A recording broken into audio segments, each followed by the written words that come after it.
So what are some of the easy things that people can do today to lower their sugar intake? Well, one of my favorite foods here is what we call Kelly's pancakes. And this is Kelly Ripa's favorite recipe in the book.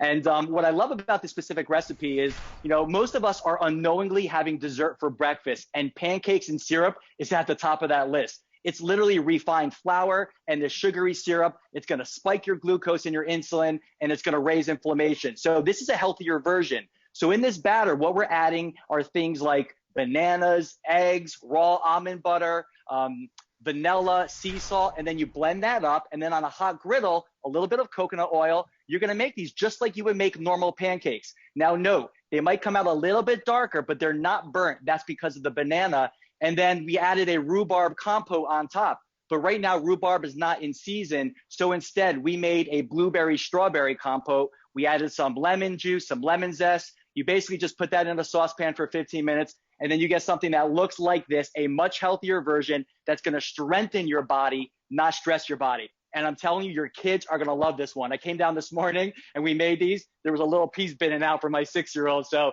they're going to be fighting for these off the table. Well, if it's good enough for Kelly, it's good enough for us, right? Absolutely. All right. So I love the pancakes. That was the first one. What's next, Daryl? Next, we have avocado keto wrap-ups.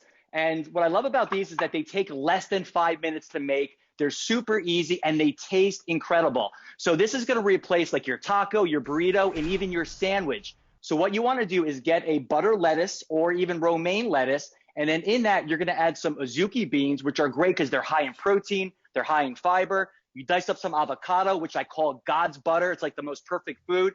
And then you can add in things like red onion and cumin and red pepper, some olive oil. On top, I always add some sprouts, which is really the most powerful living food. And then what you do is you wrap them up, you roll them up, eat them any way that you want. They're not going to last for long. I love that you said they're easy to make because that's important too. If you're craving pasta, that was a big one for me with my Italian background. We're going to make something like a raw zucchini pesto pasta. So in replace of the wheat and the gluten, which is a digestive nightmare, you're using zucchini noodles. So you're going to get a spiralizer and you're going to make these zucchini noodles. And if you don't have a spiralizer, you can use a vegetable peeler.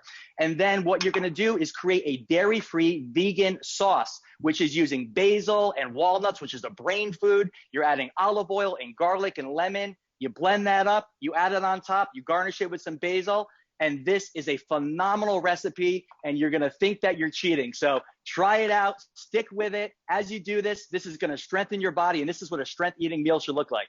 Daryl, clearly you're on to something. I hope I'm going to pick up on some of your tips for sure. I know Nita is.